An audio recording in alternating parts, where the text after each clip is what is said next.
Our first meeting was about crowdsourcing museums and cultural heritage in cities, with reference to Rotterdam and Athens, and you can find the recording at our website. In September, we are planning some new interesting events, and hopefully they will also be face-to-face in our wonderful building at Macri 11 at the foot of the Acropolis, and not only digital, but we will continue to broadcast this series online as well. Just a short note about the Netherlands Institute for people who don't know us. The Netherlands Institute aims to bring together Dutch and Greek academic and cultural institutions and practitioners. We're not just there for archaeology, as many may think.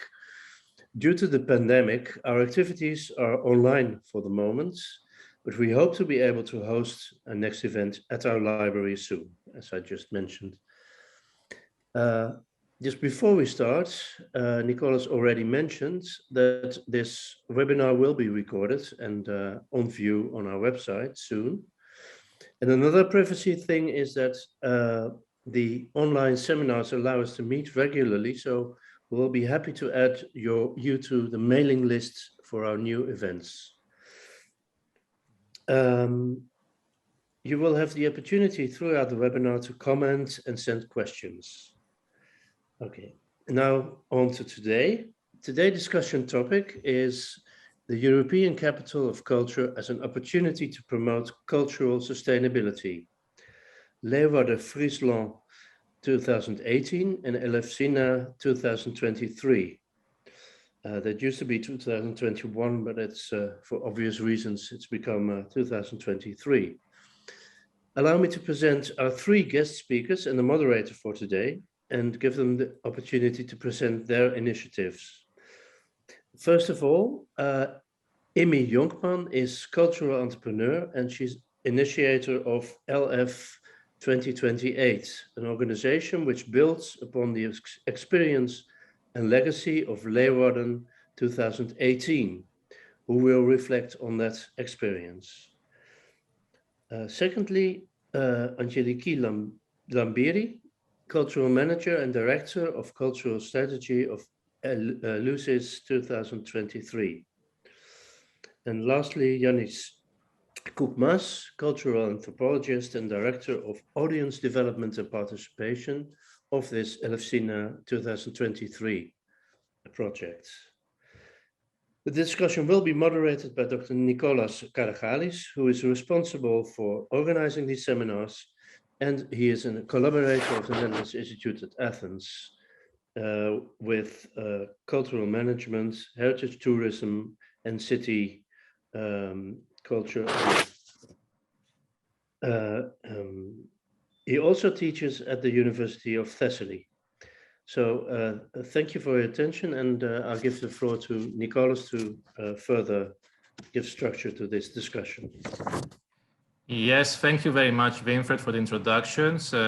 Welcome, everybody. First of all, I would like to say that something personal here, that my grandfather was from Leeuwarden, so I'm quite happy to be moderating this discussion. So I'm not very familiar with the city, but I'm very eager to hear what Immie has to say. Secondly, since we are a small group, I would also try to ask everybody to feel free to also open the camera, make some comment, ask a question, try to give it a more relaxed and unofficial status. I'll try to give a very short introduction. First of all, we have one city that has successfully hosted this mega event called the Cultural Capital of Europe, right? Which we all are familiar with, but it might be interesting to say something more about it before I allow our guests to present their cases. First of all, we can spot some differences the last years. Since 2015, we have a bidding process, which means that the whole mentality has changed. Also, we have a shift, and this has been documented, where cultural capitals are more interested in participation, openness, generally a new mentality which characterizes the cultural capital. It's not just a program of events where we just go and watch a concert or visit a museum, etc. It's quite more organic, quite more participative, and the population being involved is quite an important factor here. So one of the key elements of European cultural capitals is to also leave a legacy behind. And from what I hear from Immie, and I will not try to pronounce Leeuwarden in Fries, but I'll try to do it in Dutch as I'm used to. But Leeuwarden has had some quite positive reactions and positive impacts from the European Capital of Culture. So first of all, I would like to ask you to give us a little bit of an impression also about the event, but also what happened next to it. The interesting thing is that we can compare an event which has already happened in 2018 to an event which is being programmed and finalized at the moment. So if you see Aggeliki and Yannis being a little bit anxious and on the edge, it means that they're quite anxious about the program and creating some nice experiences for us for the next years. So Immie, if I may give you the floor as the first speaker, and if you can give us a little bit of an introduction to Friesland and to Leeuwarden in 2018, and also tell us a little bit what you're doing at the moment with your organization.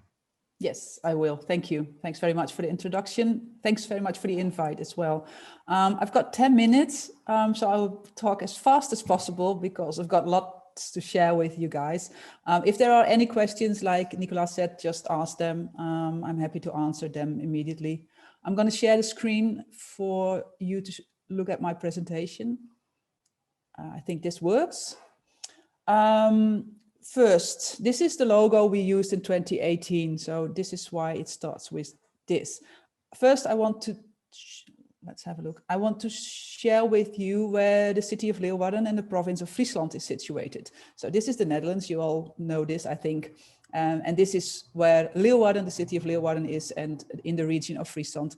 We were the capital of culture with the region of Friesland and the city of Leeuwarden. So it's for the whole region that's in red over here. We are a province with 650,000 people, and the city of Leeuwarden has about a bit more than 100,000 inhabitants. So it's a really small city, I think, compared to, for example, Amsterdam. The province of Friesland has lots of waters. I think half of our region is water and the other half is land. We have an official language as well. It's the Frisian language. It's the second language of the Netherlands. So it's Dutch first and then Frisian. And our landscape is really a lot of variation. We have the Waddenzee, we have pasture, we have woods, we have sand, we have everything. So it's a really nice place to go to. And we were the culture of capital, of course, in 2018. Then just to give you a short introduction to the city of Leeuwarden. This is Leeuwarden. Leeuwarden by night on your left corner at the top, and right in the bottom you see the Leeuwarden train station. And I really like this picture because it shows how the city looks like now. And for good measure, I had to, I think, put a picture there for 5-6 years ago, and it was a completely different situation. This is one of the 11 fountains, one of the projects we realized in 2018. I'll tell you a bit more about that later on. And for you to know about Friesland, this is Friesland. This is the Waddenzee on your left-hand bottom, and the right-hand is one of the beautiful nature pictures. And also this is Friesland. So it's a lot of trees, a lot of acres, a lot of green.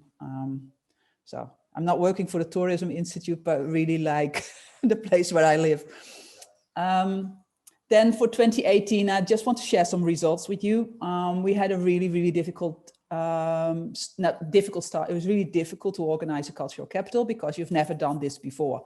We've organized events, but nothing as big as a cultural capital. And I think Aggeliki and Yannis will agree that it's really hard to organize this. In our official program, we had like a main program, the program we wanted to attract tourists from all over Europe. So that's our main program. We had about 60 projects.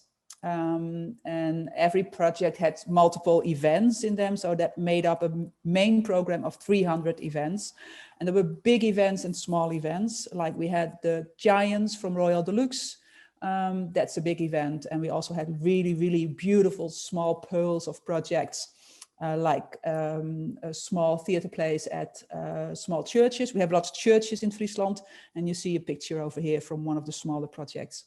Then we had our community program, our open program, our Meenskips program. And Meenskip is the Frisian word for community. So we introduced into the world of cultural capital the word of Meenskip, community. We had a Meenskips program, about 700 to 800 events, and we were really, really easy on them. We asked people to participate and to organize an event with their village or their street or their family or their city, and they could upload their event onto our website, download our logo, put it on their posters, and they'll be part of our program. So that's really an open program. Exciting as well, really beautiful projects as well. Then we had about 1,600 international corporations. And I think what's really, for us, was really important, because that was our main goals, is that we had about 65,000 people participating actively in our program. So not as a visitor, but actively participating in one of the projects. And for us, that's really important, because we wanted to reach as many people as possible and use culture as a means for a change. We wanted something to change. That means that people that didn't know each other had to cooperate and to strengthen their community.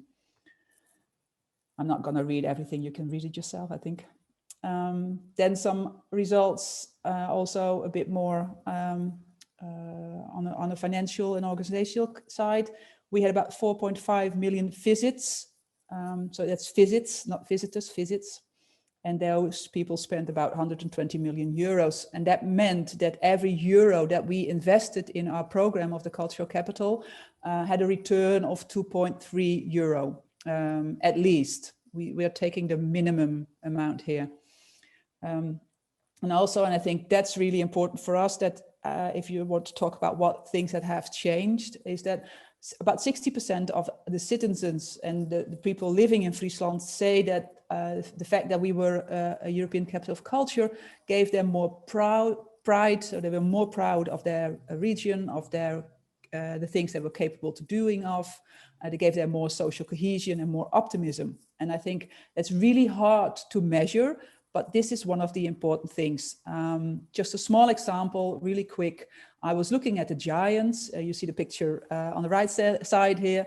I was looking at the giants. One of the little girl was sleeping on a square, and there was a woman standing next to me, and she took my arm, and I didn't know her and she didn't know me. And she took my arm and said, "I'm really, really proud of the city of Leeuwarden, that we can organize something like this." And that gave me goosebumps, because I thought that's what we want to reach. And of course, we love the fact that we had 4 million people visiting our projects, but generating proudness, changing the city, I think that's really important for our project. And also on the long term, the fact that Lonely Planet named Leeuwarden a top 3 spot in Europe to go to, and that The Guardian said that Leeuwarden was like small Amsterdam, I think that really helped on the tourism side. And of course, last year we could not check this because we hardly had any tourists. But I think looking at what's happening now in the city and the region, that I think we still feel the effects of cultural capital on the tourism and economic side. Then a bit about our organization, because that's important for us as well. All the projects we did were owned by existing or new cultural partners. So we hardly organized anything ourselves as an organization, because what we still think, also in the legacy organization, it's really important that if we have projects organized by other people, the legacy will stay there, the experience will stay there. It's not about us as an organization, it's about the whole as a region, that we learn how to organize events and also get the results from that. Then the legacy. We started talking about legacy somewhere in 2010, I think, when we started working on the cultural capital, and kept on reminding ourselves that we had to work on the legacy. And also the jury, everyone kept telling us, work on your legacy program. What is it you're going to do after 2018 to keep holding on to the effects of a cultural capital? So that's something you really want to work on, but and I think Alefcina can agree on that you have other things to consider and not really working on the legacy. But of course, we worked on some things and we came up with 11 points, like the results of the cultural capital. And I'm more than willing to share this presentation with you guys so you can read this in peace and quiet. But still, after 2018, we did not have thought about constructively what we're going to do after 2018. So that took us about a year to think about what we wanted to do. And in the, I think, summer 2020, we had this global idea of a program we wanted to do. And last May, we presented it to the bigger audiences. So we took about a year and a half to come up with a legacy program. And my tip to Alefcina is to work on the legacy while you're working on your cultural capital year. Do not wait too long. So what we're going to do for the legacy and to build on what we did with 2018 is that we came up with Arcadia. And Arcadia, I think you guys know better even than I do, is of course the promised land. It's the paradise. It's the most beautiful land you can imagine. And we decided to call up program Arcadia, and we're working towards Arcadia. We wanted to work with people towards the best country in the world. So our program for 2022, and we decided to be a triennial program, so it's going to be 2022, 2025, 2028. It gives us a bit more like rest, that we can work on a program for 3 years and then have a big program, and then 3 years later we're going to do it again. Our program is about being a good ancestor. So how are we going to make sure that the world we live in right now is a better place when we're going to leave? How are we going to be a good ancestor? And there's a sentence in the Frisian language called Het beste land van Ierden.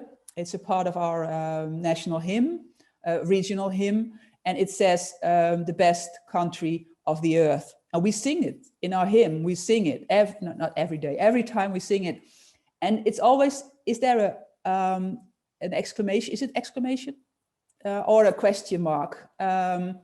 And we're not really sure. Are we singing it like a question or is it a statement? And that's what our program is about. We want to make sure that we're gonna be the best country in the earth, on the earth, and by being a good ancestor. We're using Meanskip like community and culture, working with artists, and there's the 3 words: heart, head, and hands. What we want to do is, with our program, make sure that it touches you. You feel something, and then you start thinking about things you're going to see and experience. And then, of course, we would like you to use your hands and do something. And it's also about the strength of the region, the urban area. Like we think that the region, European regions, are really full of strength, and we just have to find how to use it. And I think with the cultural capitals right now, we are trying to do that, and we're working on strengthening the regional cities. I hope this is making sense. So Arcadia, our legacy program for 2022. We are a small organization working with a lot of partners to realizing our program. It's an arts and cultural event. It's about the future of Friesland and rural Europe, 100 days. So we try to compress our program in 100 days. It's in the whole region of Friesland again. And we have a bit more focus than we had in 2018. And maybe we're a bit more, I like to describe this as being a bit more cowboy, like a bit less safe and be more trying and maybe a bit more experimental. And I would love to share with you some program things, but I think I'm going to run out of time when I do that. So maybe next time. Thank you, Immie. It's actually quite interesting to also share some ideas for the next day and what you're programming, and I'm sure that the audience is interested. I kept three main things from your first presentation. The one is that, first of all, that it was a quite open process. I actually followed the programming of Leeuwarden 2018, and I was quite much impressed from the fact that you know what you said, that anybody could use the logo and get on board on your celebrations, etc. The second thing, which is quite interesting, is the numbers. So very high visitation. Also, when we have 2.3 euro for every euro spent, that's quite high, actually. I mean, especially if you look at the literature, it means that you did something very well, and it had some a long-term economic effect on the city. The third thing I want also to comment is mostly the legacy issue, right? I mean, looking into to other European cultural capitals, most of them didn't bother to do too much on the legacy phase. I mean, most of them, you know, just stopped the events and then nothing else happened, I suppose. But what you are planning is actually quite innovative and quite a challenge, I would say, as well. So it would be probably interesting also to, I know that if we suggest this to Aggeliki and Yannis, they will probably get a stroke at this moment to also start working on the legacy. But it's, it seems like an obvious next step. I mean, what are you going to do after 2024 when everything is finished and, you know, there are some outcomes, some lessons to be learned, etc. So I will now turn to, first of all, to Aggeliki, and then also turn to Yannis to comment. Aggeliki's, one of your interesting facts in your CV is that you also combine, like I do, the economic background, banking, etc., with the arts, which is a quite, there are only a very few of us, but we are quite a special species, I think. So yes, if you can give us a little bit of information about the state of play. I mean, most of us are familiar with Alefcina, but maybe if you can give us a little bit of a visual and what you are planning at the moment. Hello, I'm really sorry. I'm in an outdoor space, so I hope that you can hear me well. Great. So thank you, Immie, for your presentation. I was one of the lucky ones to come to Leeuwarden in 2015, in 2018 and 2019. So I have seen this change that you are describing, and I'm really proud of what you're doing. So I'm seeing in the group that there are many Greeks, but for those who are not, I will begin with an introduction of the city. So let me just put my presentation, sorry. I don't know if you can see my presentation. Yes, we can see it perfectly. Just give me a moment. Okay, so you can see my PowerPoint? Yes, we can. Okay, sorry. I'm not sure what I'm doing, but okay. So, Alefcina. Sorry, I'm trying to just realize if I'm putting my, okay. So, Alefcina. Alefcina is a really small city of 30,000 inhabitants. It's totally different from the stereotypical image that we all have for Greece, so beach, sun, and small little white houses. It's not like that at all. It used to be one of the 5 most important sacred cities of the antiquity. It's very famous for the Eleusinian mysteries and the birthplace of the tragedian Aeschylus.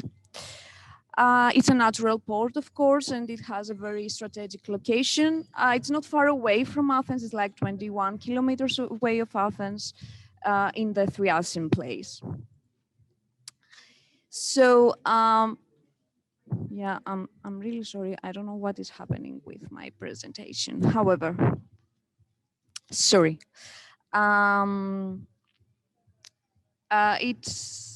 It's as you can see in the photo, it was transformed for the 19th century onwards into a like the productive engine of Greece. It's one of the most let's say large industrial centers, and it's still right now as the city more or less has the 30% of the industrial production is still in Alefcina, is still produced there. So we have a heavy industry, 2 refineries in a very close proximity. We have logistic companies, etc. So the signs of industrialization are prominent on the body of the city. So you see these marvelous industrial abandoned spaces that are around the city. And as an industrial city, of course, it's a city of immigrants because as the major part of the population came to Alefcina in order to work. So we have a lot of people coming around Greece to Alefcina in order to work. And for this reason, we also have 14 folklore associations that are situated in the city. And on the other hand, there are the modern, let's say, refugee camps that there are two in a very close proximity in Alefcina. So the image of Alefcina, let's say, as a city, it's that it has been hit hard by industry, and this remains dominant in public perception. So it's a city that you usually pass by, but you usually do not enter because there is this stereotypical image of the city that is very polluted, very dark, doesn't worth to visit it, but it's not like that at all. So through our program, we are seeking somehow to unveil the invisible side of Alefcina and mark a new era for the city at its transition to a new model of development, focusing on its dynamic cultural assets through our program that has the model transition to the mysteries of transition. So through this module, we have chosen to describe the ability of art and culture to become the catalyst of this transition. And how we do that through artworks that are using the entire city as a theatrical stage. So here you have seen the photo of the city, the natural port that I was telling you about before. And in the middle, you have this beautiful cupboard, 7 meters high work of a French artist, Olivier Grostet, that was a community engagement project that we did with the citizens of Alefcina. So for one day, we constructed this cupboard building that is actually a building that is in danger. It's an old jewelry of the city, is an abandoned factory of a great cultural heritage importance that it's in danger now. So through this community engagement project, we tried to spotlight, let's say, to this building. On the other hand, we, as also Nicolas mentioned before, we are trying to have in our focus to have the active participations of the city, that they are telling their own stories and creating a new narrative for the city. So in this image, you can see a performance that happened some days before the free B-sides. It's a Greek text. And you can see here this performance that was created by a Greek theater director, Efthimiou, and that she worked for 2 months with 55 citizens in order to create this performance. And of course, from the other project that I was telling you before, here you can see some of the people that constructed for 1 week this building, Kronos, made of cardboard. Another focus that we have is that to have these long-term projects or ephemeral actions which highlight the character of the city, reveal something of its present, historical, mythical, and on the other hand, seeing towards Europe to see the relevant aspects that we have with other European countries. Of course, through this long-term project, we see that we are trying to make artists become local. So in this image, you see a performative walk that was made by the theatrical director, the Greek theatrical director Yolanda Markopoulou that she worked in a specific neighborhood that is called Synikismos. This area was the architecture is very typical in Greece, but it has these small houses, white houses that are really small, connecting one to each other. And this neighborhood was constructed at the beginning of 20th century when a huge flow of Greek community that were living in the Turkish coastline had to move to Greece. Were forced to leave Turkey. So in this neighborhood of the city, there are now the third generation of this population that came, but also the ethnography of these neighborhoods has changed as new people are coming. These houses are really small, so most of the families are modern families are leaving this neighborhood, but new people from immigrants are coming to this neighborhood, so it has changed a lot. So in this work, Yolanda Markopoulou has worked with the Asia Minor Association, and they made a piece like a performative walk that we were working around the city, and it was a beautiful work. And this is one of the projects that will go on further next years. And of course, we are focusing also in networking meetings, in capacity building programs for the cultural field, but also for the citizens themselves. So we are trying to update the cultural strategy of the city with bottom-up procedures. But on the other hand, we are trying to use Alefcina as a city, as a pilot city, to test things for the cultural field. And to give floor also to emerging artists and give them the right tools in order to go further. So what about the program? The program, the artistic program, let's say, that is divided in 3 axes that are very, very related to the city itself. So we have the strand that is more connected with people and society. So projects that are related to social political challenges that Alefcina, but also Europe, is facing today. And these acts runs through the thread of the evolution of society from antiquity to present, and somehow connect the alien with the familiar and discover hidden aspects, memories, and elements of cultural diversity. The second strand is about environment, of course. As I told you before, it's an industrial city. It has suffered a lot of ecological and environmental problems, especially in the past.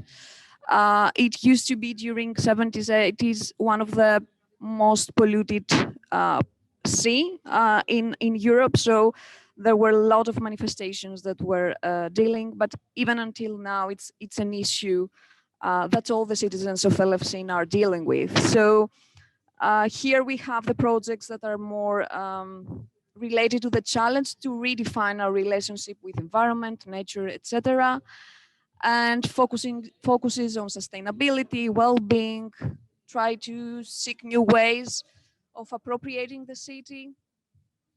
And yeah, this is one of our major strands.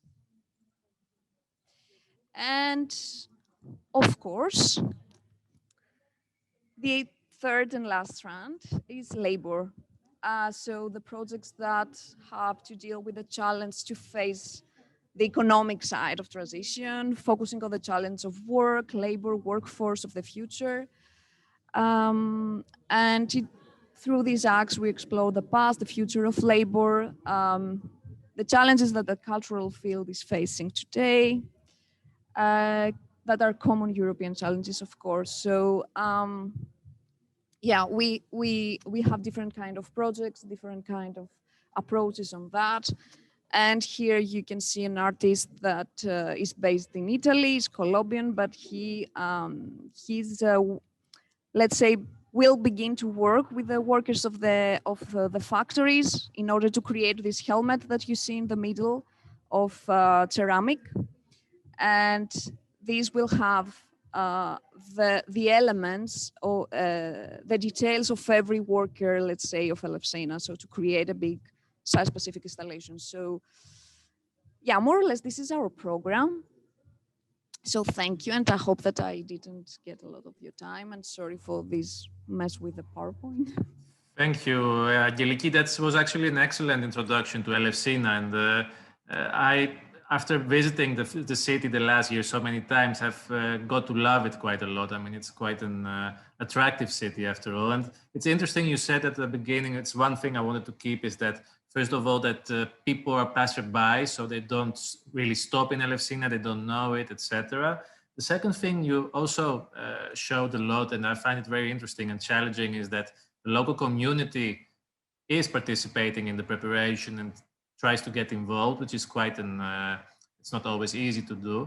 The third thing is that the appropriation of the city tends to change. So maybe if you want to answer, or maybe to involve Yannis also in the discussion, first of all, how do people who are not from Alefcina start changing their minds about the city? But most importantly, and since Immie also mentioned it, that in Leeuwarden, people started to feel a certain pride for the city, and especially younger generations, they started committing to the city.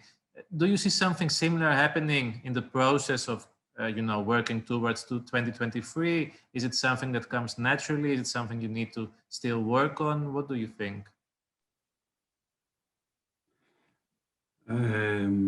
So, Nicholas, I think it's something that we still have to work. We have to work every day. We are trying to build a relationship with citizens, with all the people of Alefcina, and not only. And for that reason, I would like to introduce you and saying to you something that happened a few days before. Let me introduce you Stelios and our cat, Felix. So Felix is a stray cat. So we adopt him. And Stelios is a citizen from Alefcina. So Stelios decided, as he shows our posts about Felix and our love for him, to build with his hand, to create with his hands a nightstand, to make it a house for Felix. He managed with his art to create a safe space for our cat using his art. For me, it's something that's saying a lot. It's a matter of a relationship between people, not only bringing artists in Alefcina, but also having the space, the safe space from residents, from people from Alefcina, to showing their talents, and not only, as I can say, also for the youngsters especially. And it's a crucial thing for us if we are talking about the future. So for us, we have to strengthen their voice. We have a project named Voices in the City. And which are the voices in the city? The voices of the city, for me, is the young people that want to do something for their city. So we have to be to listening, first of all, to listening them, and second of all, to enforce them to make their voice loud, and to make their voice to be and their voice and their vision to be true. So that's our mission, as I can say, to be the bridge that can connect the youngsters of Alefcina, and not only the youngsters, with the other artists or youngsters or citizens of Greece, and especially of Europe. We are the bridge, so we have to insist on it, to insist, and also to create this safe space for all the people that can introduce themselves. For me, that's the European capital of culture, not only, but as from the part of the from my view.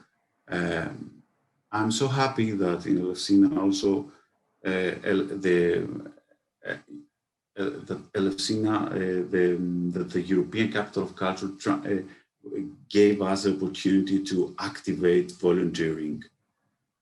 We have problems. It's problems with law, with all this bureaucracy, things that I know and Immie knows also that it's a problem for us, but we had the opportunity to activate volunteering. So we will engage people, not showing volunteers not only as volunteers, but as co-creators in our program. And I don't know if Aggeliki, you saw the photograph from our last project, the theatrical play with the participation of 55 citizens in Alefcina.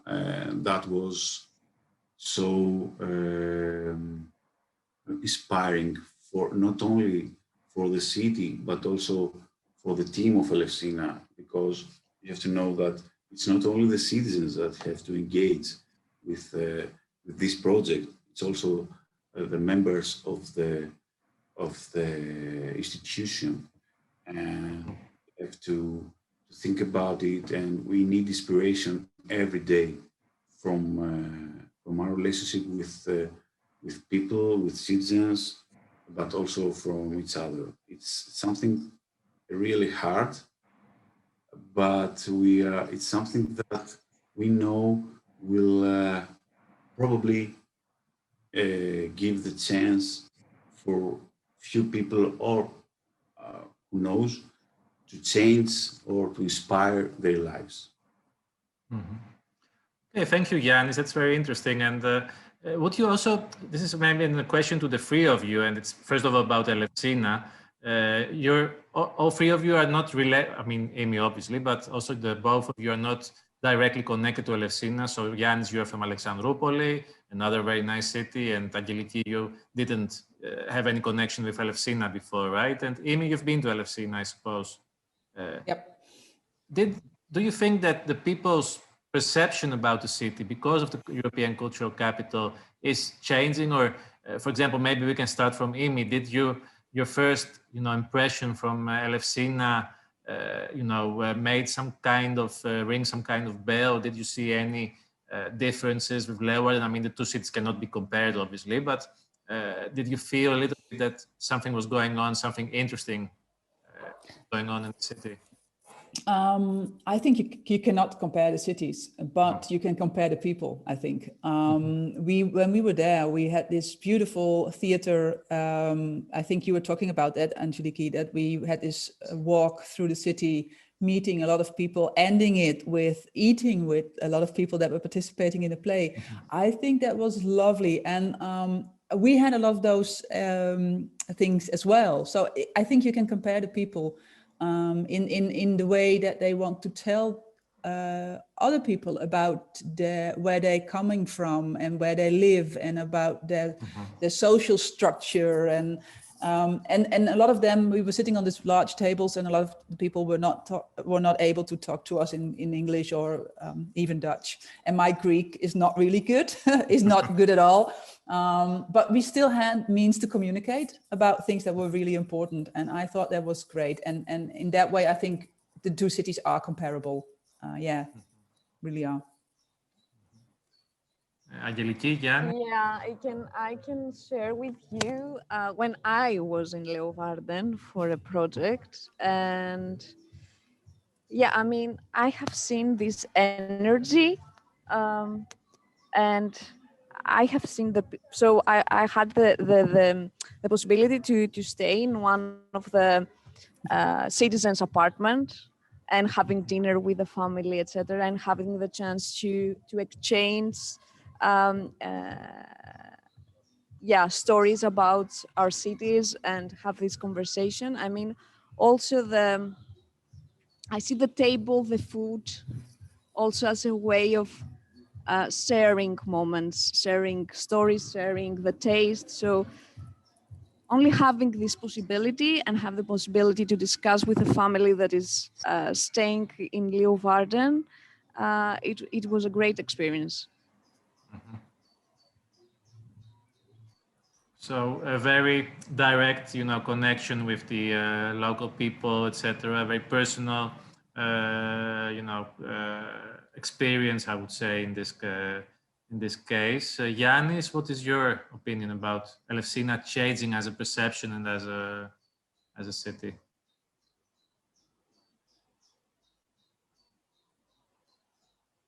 We cannot hear you only.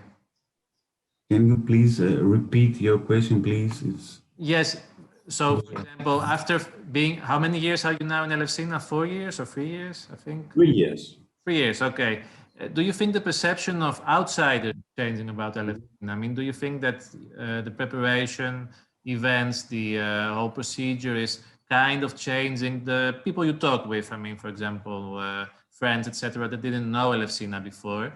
Is something changing, like in the case of Leeuwarden? Is it moving towards a different identity, a different fame, or something like that? Yes, as I know, we had a lot of visitors in 2018,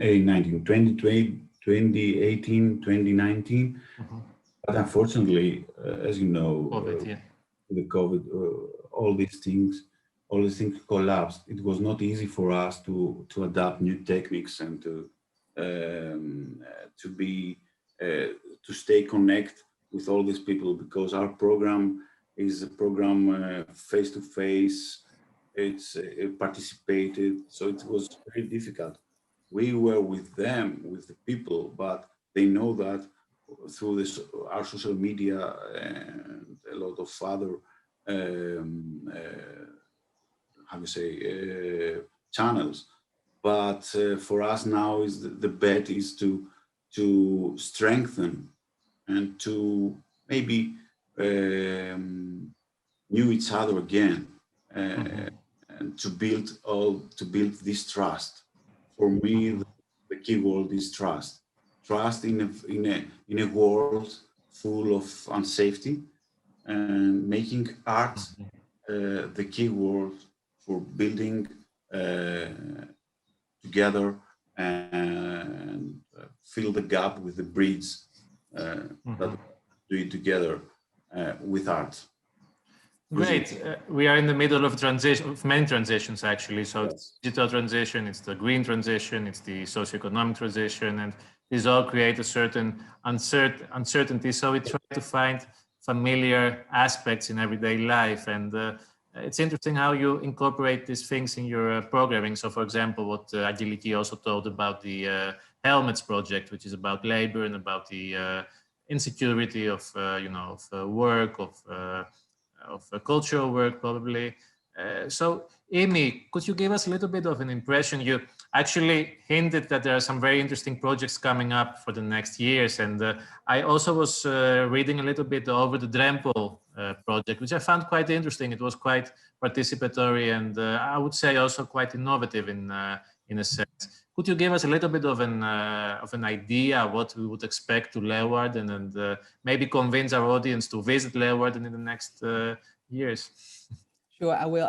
I want to share the screen again, if you agree. And pictures always tell more than words, I think.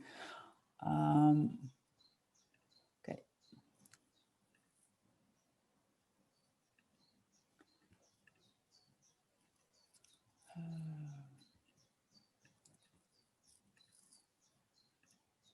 So that must be it.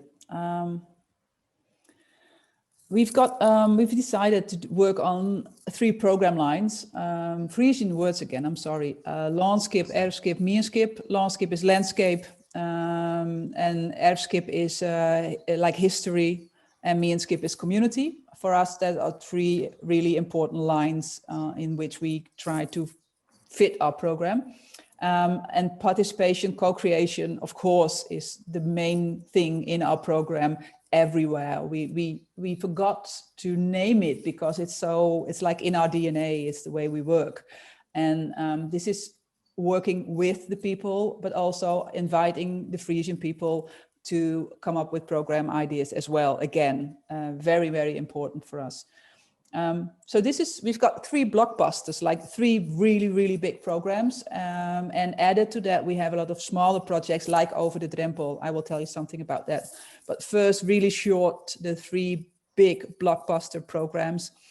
Like I said before, we're going to be 100 days in 2022. And our 3 main programs are also 300 days in that year. This is called Bosk, Frisian word again. It's forest, wood.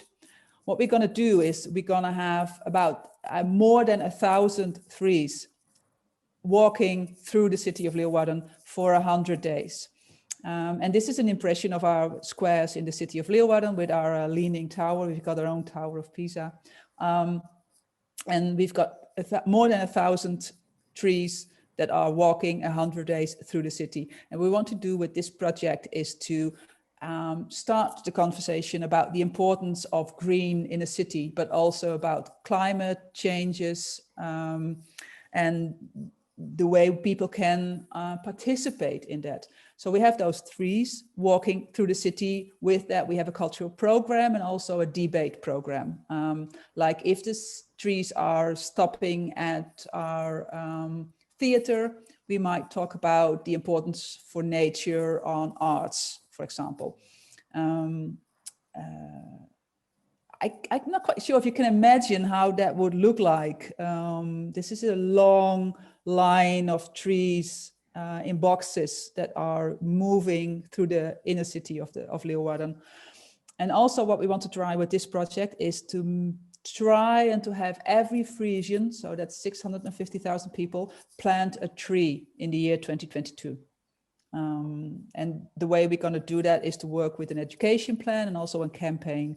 And what we want to do is to make sure that we have like little trees traveling with those more than 1,000 big trees in those boxes traveling through the city. And at the end of our program, in August, you can buy or take one of those small trees with you back home and plant it in your own garden or in a neighbor's garden. So that's Bosk, forest, for you. And then we have a project called Ice, in Frisian, that's Ease. And this is a painting of Hendrik Avekamp. And we use this one because we do not have a campaign built for this project yet. But we use this one because it shows you what Frisian and the Netherlands look like when there's ice. And unfortunately, we do not have a lot of ice anymore. But this is the way our community looks like when there's ice. And if you have a close look at this picture, you can see that all different kinds of people are on the ice, skating, talking, socializing. And we came up with this project called Ice because we want to invite the Frisian community to create their own projects in which they can tell the story on how their village or their street or their neighborhood is working on being a good ancestor. But because we do not have ice because of the climate changes, of course. So we want to make people aware of the climate changes and also make them aware of what they can do themselves. So it's like in the Frisian attitude to not rely on the government, but we do our things ourselves. So ICE is about that as well. So we know that the climate is changing and we know we have to act. And we want people, we are inviting people to create their own cultural program. It's co-creation, it's participation. We do not know what the program is going to look like in 2022 because we're still making it with people. So really exciting for us as well. And a bit nerve-wracking as well, I have to be honest. And then we have a 100-day event, a big art exhibition outdoor in a small village called Oranjewoud. And that's like the most paradisely village we have in Friesland. It's full of like big houses like this.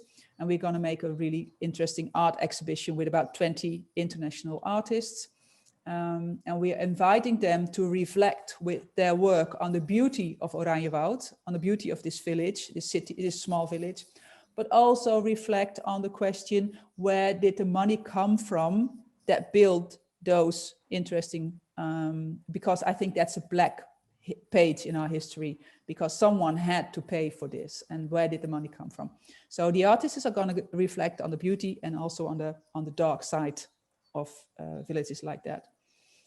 Then we have a really, really big program on theater, stage performances. In our tradition in the Frisian tradition, we do a lot of things outside as well. So there's going to be really large scale theater plays outside, but also inside, always fitting to the theme of our project. So always thinking about being a good ancestor, leaving the world in a better way than you found it, and also talking about how can we make this a better place to live in. I want to just highlight one of the things we're going to do in this part of our program. On screen left, in the bottom, there's a picture of the Rimini protocol, and they made this beautiful performance when you're sitting in a truck and looking through the side. I don't know what it's called, but you look through you're inside the truck, and the truck is driving normally through a city, and you're looking to the city, and the drivers are local people, and they're telling you about something that's happening in the city, some changes the city has been through. We invited the Rimini Protocol to make a program for us whilst driving through the Frisian landscape. And we had a lot of dairy developments, and they're going to make a project and a play on the changes that came with the development of the dairy sector in Friesland. So imagine you're driving through the Frisian landscape whilst listening to the two drivers talking about the changes in the landscape due to the development in the dairy industry. So I think that's really fitting to what Friesland is. And then there's lots more. We've got a really strong education program, a lot of debates, talks, literature as well. You might know the Decamerone. We're going to make a new version of the Decamerone in Friesland with 100 local, national, and international writers and poets to reflect on the situation we're in today after COVID. We're going to do things with design, art, etc., all in the 100 days. And I think over the drempel, so it's like, can we translate that? It's over the threshold. It's like, yes. I think that's a translation. It's a project in which we invite artists and amateur and professionals to come up with a cultural initiative to, I think, to talk about loneliness and also develop projects to work with and against loneliness. So we did this open call, and I think we had about 30 reactions for plans and ideas, and we selected 9 because we didn't have any more money than 9 projects. So we selected 9 really, really interesting projects. One of those projects is, for example, an amateur group creating this orchestra with amateur musicians in a village or in a local somewhere close to Leeuwarden, and they're doing this orchestra with amateur players, and they making music together, and that's something that to help and bridge like loneliness. So that's one of the projects. And then we have a project from 2 Chinese students who came to Leeuwarden to study.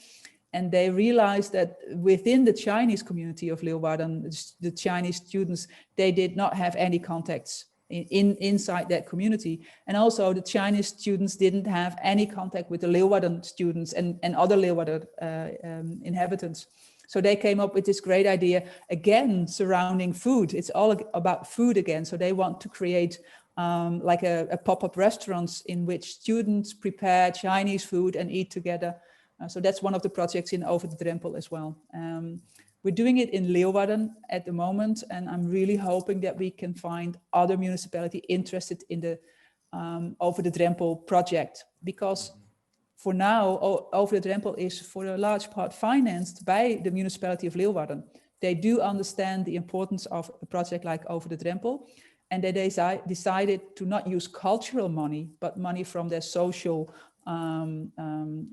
programs, and to invest social money into this cultural project. And I think that's something that has changed when we were working in 2018, that also municipalities understood that culture is not only something you look at, it's something to use and change things. So that's Over the Drempel is there a really, really good example for that project. That's so Immie, just to be short.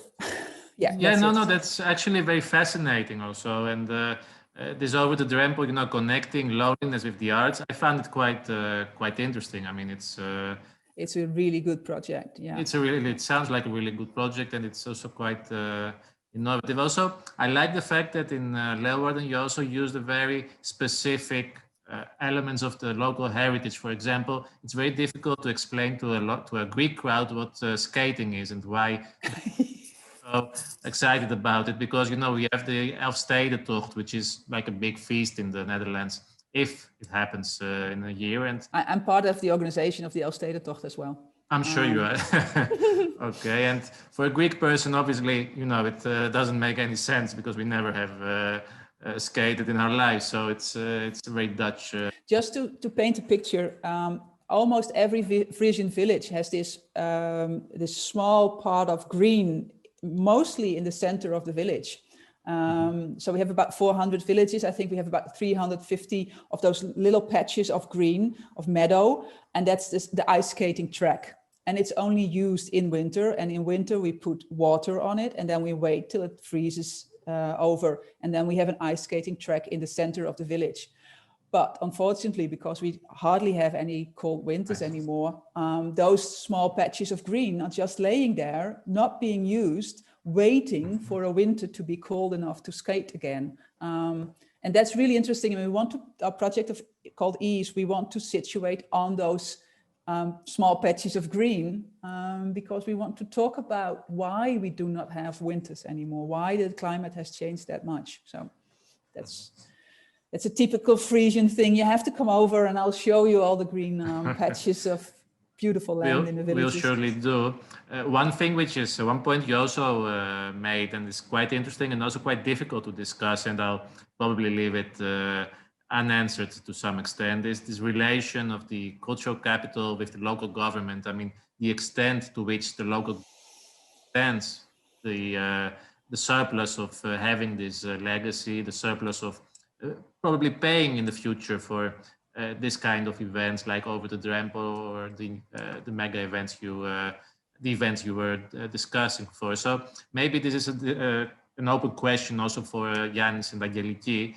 How easy is it to persuade, you know, the local decision makers to try to, to give more time or give more attention to this kind of efforts? I know from my own experience that it's not an easy task, but do you see some kind of change of mentality in Alefcina? Or maybe, Immie, what would you advise to do in order to have this change of mentality?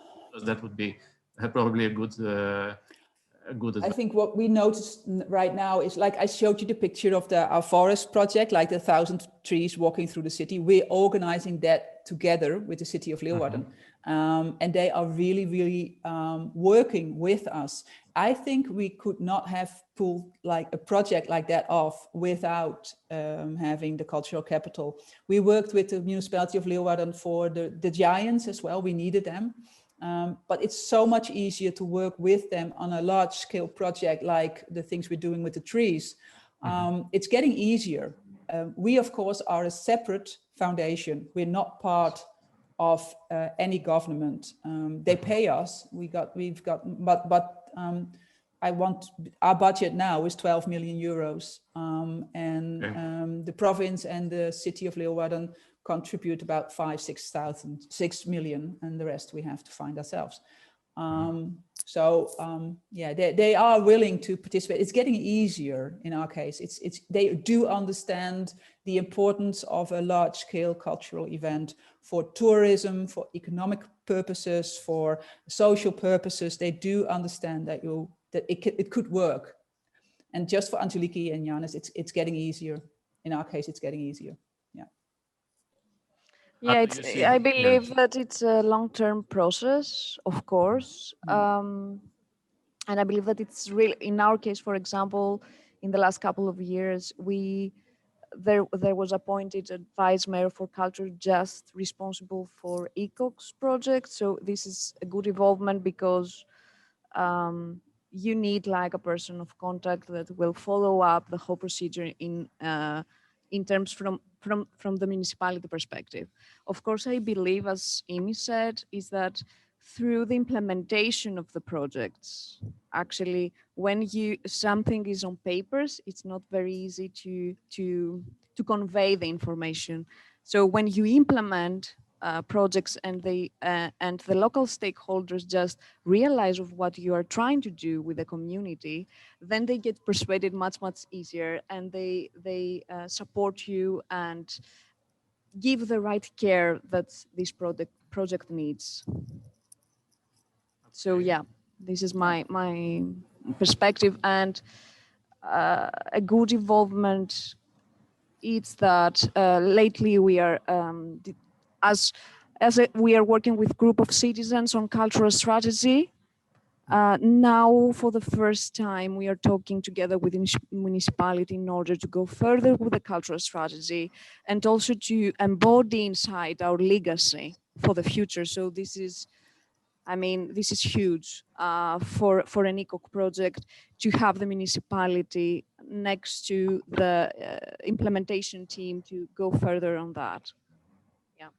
It's not always the case, is it? I mean, we have some... Not at all, not at all. It's true.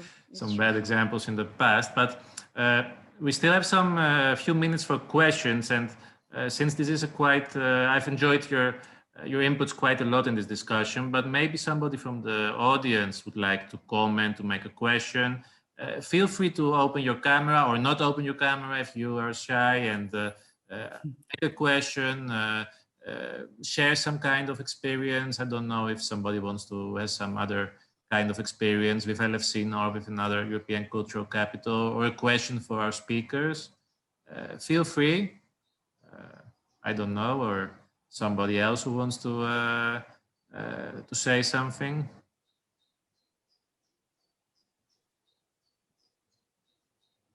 No.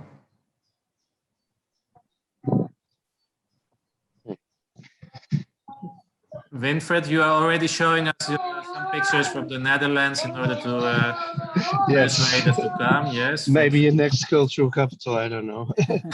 Alkmaar. No, I wanted to ask if I've understood that there's lots of refugees around Alefcina. Are they getting involved in any of the programs? Can you repeat? Because I didn't hear you well. Sorry, you probably hear my son chanting at the background. I've understood that there's a lot of refugees near Alefcina. Are they any way involved in this organization?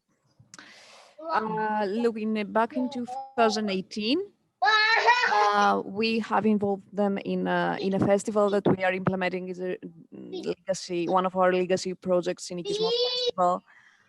That is a festival related to social political issues, etc. So back in 2018, this edition was dedicated to refugee crisis in different kind of levels. So we are having actions that are relating the people that are living in the refugee camps, but also the people that are the third generation of refugees that came back in the 20th century. So it was a really nice exchange. But on the other hand, it's not easy, also because these camps are very, let's say, closed. And on the other hand, in the refugee camp that is situated next to Alefcina, there are families that are seeking for asylum. So the people there they are going and leave very often. So it's not, you cannot create like a long-term relationship with them, you know? So this gets the things more complicated. And now I see, Yannis, that it's in our office, the old railway station, out in our meeting room, that it's our garden. I was jealous. Yeah, there's a competition there. Where's the cat? We see the cat as well. Okay, yeah. Try to catch the cat. Okay, thank you, Aggeliki, and the refugee. issue. Also, you know, the different groups of the city and how they actually relate to a mega event like the European Cultural Capital is probably a whole big discussion and a whole separate discussion about audience development, etc. I don't know if there is any other kind of question. I don't know if Eleni wants to interfere or somebody else from the audience.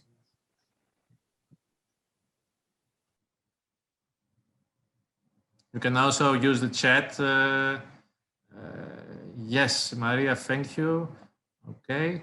Is there some any kind of question or remark or somebody who wants to add something about one of the two cities? Somebody who has been to Leeuwarden or to Alefcina? No?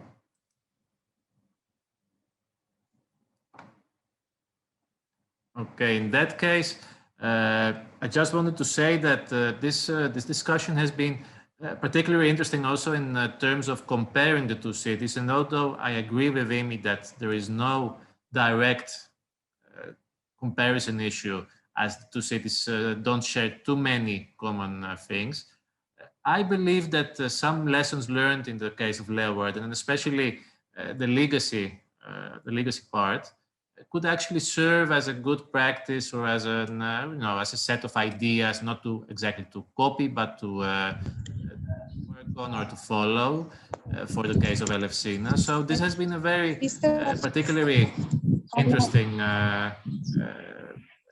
discussion. Sorry, I just mute somebody because I'm hearing some voice. And yes, Eleni, who is also from the Alefcina 2023 group, is actually waiting for us and calling for us to visit Alefcina. There is a question from Konstantinos. If the title Cultural Capital of Europe, I suppose, is going to change the structure of the economy of the cities. And yes, that's an interesting question for both representatives. I'll start with Immie. Do you think that there was some kind of shift towards tourism probably, or towards culture, or could you say that there was a dramatic shift, or was it? Yeah, I think what we saw happening was an enormous growth in cafes and restaurants. Okay. Really, really enormous. And they're still holding on strong right now, even due to COVID. So I'm really interested to see how that will develop over the years. And I think, like I said, I think that especially some of the municipalities, Leeuwarden, but also some of the smaller ones in the region of Friesland, did see the importance of culture. That does not result in the fact that they have put aside more money for culture, but they are more willing to think with cultural initiatives to find money, maybe from the social money thing or other structures.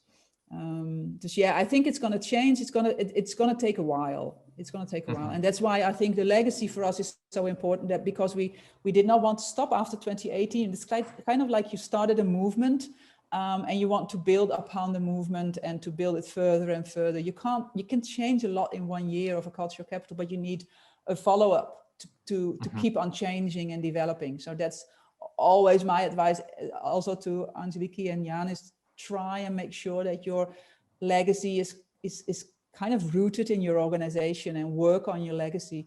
And of course, we are willing to share all the bad experiences and fights we had about legacy. So yeah, but it's really important. Aggeliki, Yannis?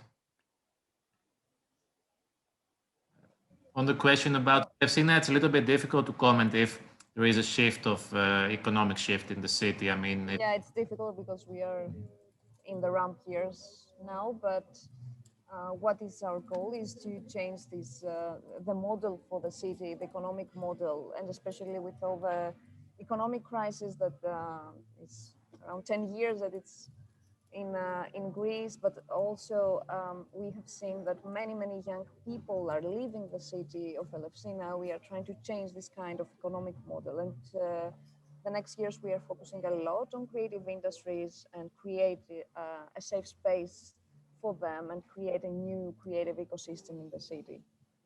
So this is one of our major goals as well. Okay, very interesting. Any other last comment or question or remark? Stella says, I didn't hear everything, yeah, what about the pollution? Yeah, that's an open question from Stella, which is quite interesting. You know, Alefcina is a heavy, well, it's associated with heavy pollution, so the green transition discussion is probably quite relevant for the city. Is there anything on that, Yannis and Aggeliki? Look, okay, I was mentioning about the 70s and 80s, but for sure it's not the same as it used to be. However, one of our legacy program is the Aquaculture Festival. That is a festival that is includes artists, scientists, environmentalists, activists regarding environmental issues. And let's say that the water is one of our key strands for this festival in order to put light on this theme. And of course, we are discussing and we are in collaboration with the port of Alefcina in order to have projects situated in the coastal line or give spotlight to the area of the sea that now is hosting a cemetery of shipwrecks. So I believe that art can contribute on that. So I mean, somehow artists have the ability to give their perspective on issues that are challenging for the city and put light on these kind of issues. If they will be solved or not, this is another case, but artists can give this kind of perspective through their work. Yeah, and it's true that there is a film, A Shipwrecked, of Mariana Economou and Mirto Papadopoulou. It was a short film, let's say, and probably there will be also a continuation about that. Yeah. Okay, thank you, Aggeliki. Our promise was to keep it under the 90 minutes, and I think we will be successful on this at least. And it's actually quite interesting to do it this way. At least on my behalf, I would like to thank you very much because this has been a particularly interesting discussion. And I would say that I would propose rather that we could follow up in the next months and try to do this also either in Alefcina or ideally also in Leeuwarden if it's possible, and try to continue these practicalities and these very interesting ideas we listened to. And so first of all, on my behalf, I would start with Immie. Immie, thank you very much. You have been a very precious input to our discussion. And I also learned some new Frisian words, and I promise I will try to learn some more and maybe make a full sentence next time, but it's I suppose it's a difficult language to master. Thank you very much, and good luck with your next projects.